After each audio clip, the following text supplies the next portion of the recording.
Hi everyone, welcome back to the channel. और आज जैसा कि हम सबको पता है निफ्टी क्रैश हो चुकी है। क्रैश कैसे हो चुकी है? 1% डाउन आया है। कोई ऐसा कोई क्रैश नहीं आया है कि 5% डाउन आ गया है। तो कितना हमारा पॉइंट्स डाउन आया है? आज हमारा डाउन आया 263 पॉइंट, जैसा कि आप लोग देख सकते हैं।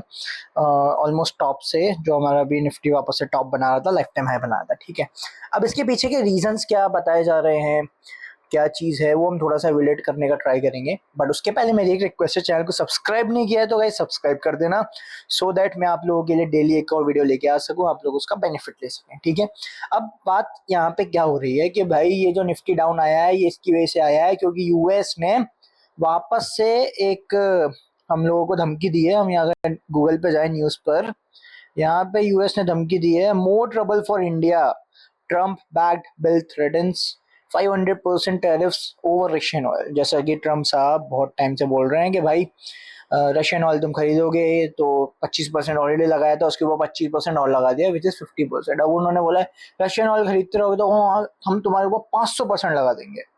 अब एक काम करो, या 500% या 5000% ही लिख लो, बोलने में क्या जाता है, बोलना तो किसी को कुछ भी होता है। ठीक है, अब यहाँ पे इस चीज़ का कितना सेंस है कितना नहीं है, ये थोड़ा सा हम एवेल्युएट करने का ट्राई करते हैं। उसके पहले एक छोटी सी स्टोरी आप लोगों को बताता हूँ। ठीक है, एक छोटी सी एग्जांपल आप लोगों को देता हूँ कि चल क्या रहा है आज की डेट में, जितनी मेरी अंडरस्टैंडिंग है। ठीक है, जितनी मेरी अंडरस्टैंडिंग है उसके हिसाब से मैं आप लोगों को बता रहा हूँ। एक वो होता है ना, कपल जब होता है, गर्लफ्रेंड बॉयफ्रेंड होते हैं या फिर मियाँ बीवी होते हैं, तो दो कपल होते हैं, मतलब एक कपल होता है, एक उसमें मियाँ होता है, एक उसमें बीवी होती है। अब वो दोनों का जब भी हर रिलेशनशिप में एक बैड फेस आता है, एक अच्छा फेस आता है।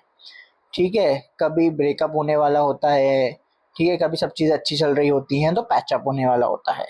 ठीक है, जब भी ब्रेकअप होने वाला होता है, तो जब फाइनल ब्रेकअप के पहले एक बहुत अच्छा वाला पैचअप होता है ना, या फिर पैचअप होने के पहले एक बहुत गंदा वाला ब्रेकअप होता है या बहुत गंदी वाली लड़ाई होती है, एकदम कियोस मच जाता है। आज की डेट में वही चल रहा है। यहाँ पे कपल कौन है? कपल है mister Trump and mister Modi ji. In short you can write US and India are couples. ठीक है, दोनों को एक दूसरे की जरूरत है। ठीक है, ऐसा नहीं है कि किसी एक को ही एक दूसरे की जरूरत है, यहाँ पे दोनों को एक दूसरे की जरूरत है। तो जो एक फाइनल वाला पैचअप होता है ना, ट्रेड डील, हम लोग सुन रहे हैं कि भाई ट्रेड डील अब होने वाली है, अब होने वाली है, अब होने वाली है, अब होने वाली है। उसके पहले ये जो झटका आया है 500% टैरिफ का, अकॉर्डिंग टू मी ये पैचअप होने के पहले का जो एकदम कियोटिक माहौल होता है, एकदम गंदी वाली लड़ाई होती है ना, ये वो चीज आज की डेट में चल रही है। ठीक है, समझ में आया आप लोगों को? होना क्या है एट द एंड? होना ही पैचअप है, क्योंकि दोनों एक दूसरे पे डिपेंडेंट है, दोनों को एक दूसरे की जरूरत है। एंड इवन अगर आप देखोगे, जो अभी रिसेंट हमारा जीडीपी डेटा आया था, दैट इज आई थिंक 7.4% या फिर 8% के आसपास आया था, इवन आफ्टर दीज टैरिफ्स। समझ में आया आप लोगों को? 50% टैरिफ लगाया है यहाँ पे, उसके बावजूद भी हमारे पास में इतना अच्छा जीडीपी डेटा आया था। हमारी मार्केट ऑल टाइम हाई पे ऑलरेडी है। ठीक है, ऐसा तो नहीं है कि मार्केट एकदम जमीन पे पड़ी हुई है बिकॉज ऑफ दिस 50% टैरिफ। तो यहाँ पे इंडिया अपने सेल्फ सस्टेनेबल मोड में है, इसलिए इंडिया भी टाइम ले रहा है। और यूएस का तो चलो ठीक है, US is the biggest country जो काफ़ी चीज़ों को कंट्रोल करती है, तो उसका जायज़ है कि ठीक है, वो अपने हिसाब से रूल्स रख सकती है। एंड बाकी की जो उतनी कंट्रीज अभी इतनी डेवलप नहीं हुई हैं, डेवलपिंग फेस में है, उनको कहीं ना कहीं उसकी बातें थोड़ी बहुत माननी पड़ेंगी, बट इंडिया दब नहीं रहा है। बट इन शॉर्ट ऐसा है कि पैचअप तो होना ही है, उसके पहले की ये लड़ाई हो रही है, आप ये समझ लो। ठीक है, अब बात करते हैं, एक बार हम ना थोड़ा सा टेक्निकल्स देखते हैं।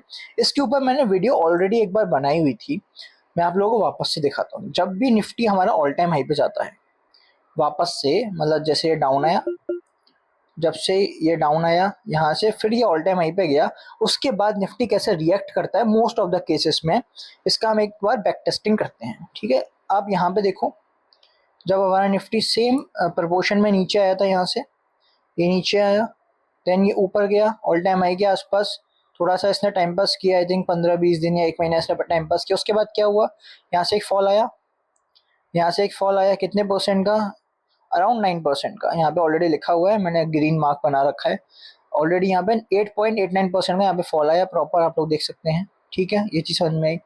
अब उसके पहले देखते हैं, उसके पहले क्या हुआ। ये तो कोविड वाला सीन था तो इसको इग्नोर कर दो, यहाँ तो एक तरफा रैली आई थी। ठीक है, प्राइस टू अर्निंग रेशियो हमारा 40 या फिर उसके ऊपर पहुंच चुका था उस टाइम पे। ठीक है, अब ये जो था यहाँ पे निफ्टी वापस से कहीं ना कहीं अपने ऑल टाइम हाई के आसपास आया, ये ऑल टाइम हाई था। ठीक है, यहाँ पे आया, यहाँ से वापस से इसने फॉल लिया, कितने परसेंट का फॉल लिया, यहाँ से अगेन इसने 11.78% मतलब ऑलमोस्ट 12% का फॉल लिया। ठीक है, थोड़ा सा और पीछे चले जाओ। ठीक है, यहाँ पे वापस से निफ्टी अपने ऑल टाइम हाई पे आया। ठीक है, यहाँ से इसने वापस से एक फॉल लिया, कितने परसेंट का फॉल लिया, यहाँ से इसने और ज़्यादा फॉल लिया था, अराउंड 18% का, अगर आप देख सकते हो। ठीक है, उसके बाद जाके रैली स्टार्ट हुई है, जो प्रॉपर हमारी रैली होती है। ये फॉल आया, उसके बाद कंटिन्यूस रैली। ठीक है, आगे देखोगे ये फॉल आया, इसके बाद कंटिन्यूस रैली। ठीक है, अब इसके बाद वापस से देख लो, ये तो कोविड का रैली था, इसको छोड़ देते हैं। ये फॉल आया, यहाँ से कंटिन्यूस रैली, जो एकदम यूफोरिक जोन बन गया था। ठीक है, नाउ क्या वापस से निफ्टी फॉल ले सकता है? ऑफ कोर्स ले सकता है, कोई बड़ी बात नहीं है। नो वन नोस कि मार्केट में क्या होने वाला है आज या कल या परसों या 10 साल बाद क्या होने वाला है। हमें सिर्फ हमारी इकोनॉमी पे भरोसा करना है, हमारे इंडिया पे भरोसा करना है, that only we can do. ठीक है, अब यहाँ से बिल्कुल एक पॉसिबल है, ये जो ट्रेंड लाइन जैसे मैंने बना रखी है से बार बार सपोर्ट लेता है। हो सकता है कि यहाँ से थोड़ा नीचे आके यहाँ पे सपोर्ट ले ले थोड़ा सा, फिर यहाँ से हमारी एक तरफा रैली वापस से स्टार्ट हो जाए, इसकी भी चांसेस हैं। तो टेक्निकल्स भी यहाँ पे यही बोल रहे हैं कहीं ना कहीं, ओवरऑल मार्केट की सिचुएशंस भी ऐसी ही बन रही हैं। एंड जब भी ऑल टाइम हाई पे निफ्टी होती है, जैसे अब इस टाइम पे क्या हो रहा होगा ना, इस टाइम पे जो रिटेलर्स हैं, इन लोगों को नॉलेज नहीं है, इन लोगों ने सीखा नहीं है, वो लोग आके सब लोग पैसा इन्वेस्ट करना स्टार्ट कर दिए होंगे। उन लोगों ने यहाँ इन्वेस्ट नहीं किया होगा, क्योंकि यहाँ पे तो उनकी फटी पड़ी होगी, टू बी ऑनेस्ट। ठीक है, यहाँ पे इनकी फटी पड़ी होगी कि भाई पूरा नीचे जा रहा है, ऐसी तैसी हो रखी है, एफडी में पैसा रखते हैं। अब जब यहाँ पे निफ्टी आई है तो सब लोग स्टार्ट कर रहे होंगे इन्वेस्ट करना। अब यहाँ पे एक ना एक झटका तो देंगे ना इन लोगों से शेयर्स निकलवाने के लिए, 10-15-20% का झटका तो देंगे इनके ओवरऑल पोर्टफोलियो पे, 10% का तो कम से कम देंगे। जिन लोगों को नॉलेज नहीं है वो तो 2% भी शेयर नीचे आ जाता है, उसमें उन लोगों की फट जाती है। ठीक है, कम से कम 10% का झटका देंगे, जिससे कि वो लोग अपने शेयर्स को बेचें और जो बिग प्लेयर्स हैं वो बाय करें, एंड यहाँ से फिर सीधा हमारी एक तरफा रैली स्टार्ट हो जाए, जैसे कि हमने प्रीवियस बैक टेस्टिंग में देखा। ठीक है, तो ये मेरे अकॉर्डिंग ये अभी सिचुएशन बन रही है। अभी हमें जो भी होराइजन लेके चलना है, हमें लॉन्ग टर्म का होराइजन लेके चलना है। लॉन्ग टर्म मतलब मैं ये नहीं बोला 10 साल का होराइजन लेके चलना है, आने वाला 1 से 1.5 साल, आने वाला 1 से 1.5 साल अच्छा हो सकता है। क्यों? क्योंकि टैक्स रेट कट हो चुके हैं, इंटरेस्ट रेट कट हो चुके हैं, लोगों के पास में सेविंग्स हैं, आज की डेट में लोगों के पास में एक्सपेंडिचर करने की पावर है, लोगों के हाथ में पैसा है, तो उन लोग एक्सपेंड करेंगे मार्केट में, उससे sales and net profit companies के बढ़ते हैं, जितना ज़्यादा प्रोडक्ट उन लोगों का बिकता है, प्रोडक्ट या सर्विसेज दोनों चीज़ें। ठीक है, जब ये मनी फ्लो स्टार्ट हो जाता है मार्केट में, ऑटोमेटिकली सब चीज़ें अच्छी हो जाती है, कैपेक्स करना स्टार्ट कर देती है कंपनीज। ये सब मतलब ये सारी एक पूरी साइकिल होती है इंटरेस्ट रेट अप होने की। इंटरेस्ट रेट अप होता है तो क्या क्या प्रॉब्लम्स होती है, इंटरेस्ट रेट डाउन होता है तो क्या क्या प्रॉब्लम्स होती हैं। अगर आपको चाहिए कि मैं इस चीज़ पे एक प्रॉपर वीडियो बनाऊँ इंटरेस्ट रेट्स के ऊपर कि कैसे इन्फ्लेशन होता है, कैसे क्या होता है, तो आप लोग कमेंट में डाल देना। कमेंट में you can right inflation, inflation आप लोग लिखोगे तो उसके ऊपर मैं एक प्रॉपर डेडिकेटेड वीडियो बनाऊंगा, कैसे पूरी इकोनॉमी चेंज होती है, कैसे स्टॉक मार्केट नीचे आती है because of the interest rate hikes और इंटरेस्ट रेट कट। ठीक है, तो ये मेरे अकॉर्डिंग चल रहा है, बाकी आप लोगों की अपनी डिसीजन है, जो भी आप लोगों को करना है। हम यहाँ पे कोई बाय सेल की रिकमेंडेशन देते नहीं है, हमारी बस एक रिक्वेस्ट है कि आप लोग चैनल को सब्सक्राइब कर दीजिए, जिससे कि हम लोग की फैमिली बड़ी हो और हम लोग अच्छे से डिस्कस कर पाए। बाकी आप लोग के कोई सजेशन है, आप लोग को लगता है कि कुछ और भी रीजंस है, तो कमेंट बॉक्स में please feel free to write anything. आपको लगता है मैंने कुछ गलत बोला है तो प्लीज़ आप लोग लिखिए कि भाई आपने ये गलत बोला है, इस चीज़ को आपको करेक्ट करना पड़ेगा, ये चीज़ गलत है, आप लोग आपने शायद से ये चीज़ गलत स्टडी कर ली, तो शायद से मुझे को सीखने को मिल जाए आप लोगों से। मिलते हैं नेक्स्ट वीडियो में, till then don't forget to like share and subscribe. See you guys.